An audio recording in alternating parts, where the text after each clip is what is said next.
Assalamu alaikum. Last lesson I talked about al, the definite article, solar and lunar letters, the hamza which connects, and finally the golden rule that uses all that to pronounce Arabic phrases correctly. In this lesson we will explain what does Al-Fatihah means, and also this series is brought to you in association with Free Quran Education. First, we should know what does the word Al-Fatiha means. The direct translation is the opener, but that will not help you to build your own words. That's why I have to cut it into parts. Let's start على بركة الله تعالى.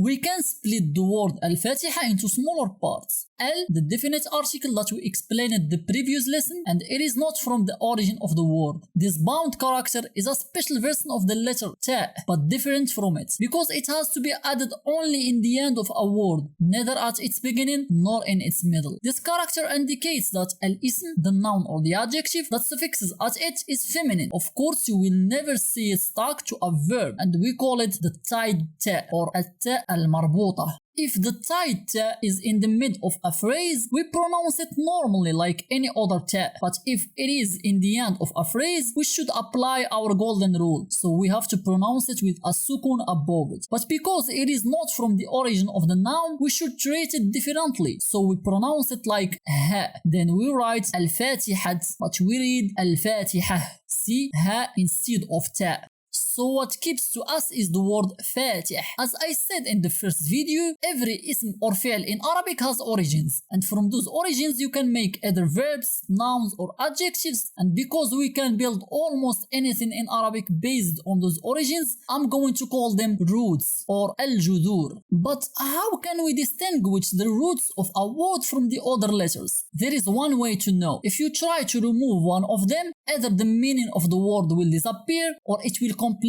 change to a different meaning. For example, the word Ar-Rahim in Al-Basmala, its roots are Ra, Ha, Mim. But how did I know? Well, first, let's remove the additions that we knew together, like Al in the beginning. It remains just the word Rahim. Let's remove another letter, like the last one, Mim. The word will be Rahi, but Rahi has no meaning in Arabic, so Mim is an irreplaceable letter. Let's try another one, the first one, Ra. Then what remains is Him, but also Him has no meaning in Arabic, so Ra is an irreplaceable letter as well. Let's try to remove Ha. What remains is Reem. Well, Reem has a meaning in Arabic. It is a proper noun for girls that means a gazelle. But this meaning has no relation to do with the origin meaning of the word Rahim, especially merciful. Likewise, Ha is an irreplaceable letter. The last letter to try to remove is Ya. What remains is Rahima. Well, Rahima is a verb that means to be merciful toward. Aha, now we have a verb that has the same meaning of our original word Rahim, but with a little difference. So the roots of Rahim are Ra,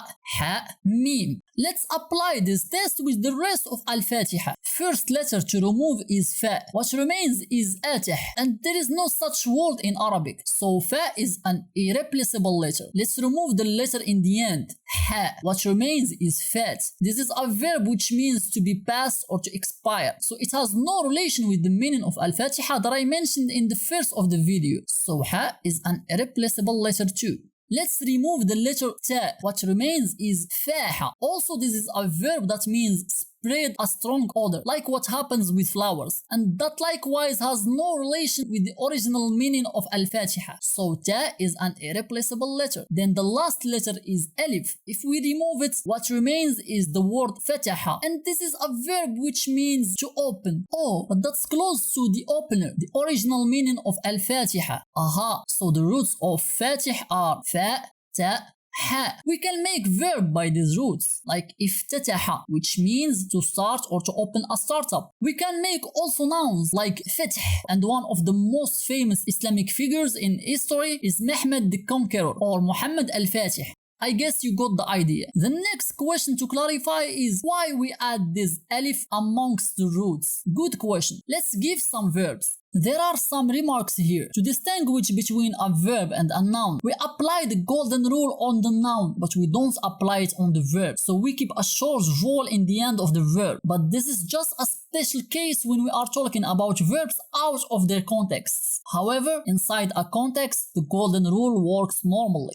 The second remark is that the infinitive form of any Arabic verb is conjugated at the past tense of the pronoun he. So when I take a verb out of its context like hamida, I actually mean the verb to praise, but it can mean at the same time he praises, and the same thing for any other verb. Another remark is that all the verbs that I gave you in this example consist of 3 letters, and this is the smallest number of letters in which verbs can be formed in Arabic, but we can form verbs with 4, 5 and 6 letters, and there is no verb can be formed with 7 or more letters. So the shortest verbs in Arabic consists of 3 letters and the longest consists of 6 letters. Let's try to add alif after the first letter of each of those verbs. Hamida, Hamid, Abada, Abid, Haluma, Halim, and finally Fa'ala, Fa'il. So adding an alif as a second character to a verb which consists of 3 letters turns it into a noun, and even more than that, to an agent noun or to an active participle. I mean the one who does this verb or this action. Its name in Arabic is ism fa'il. So fatih means someone or something that introduces or starts or opens. And because we already know what is this thing which opens, a surah, so we add the definite article al in the first and it becomes Al-Fatiha.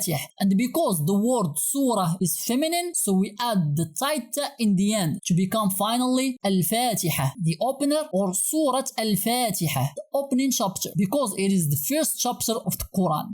Our lesson will end here. I hope that you enjoyed this series, and if you have any question, don't hesitate to write it down in the comments or send it to me on my Facebook or Instagram. See you next time.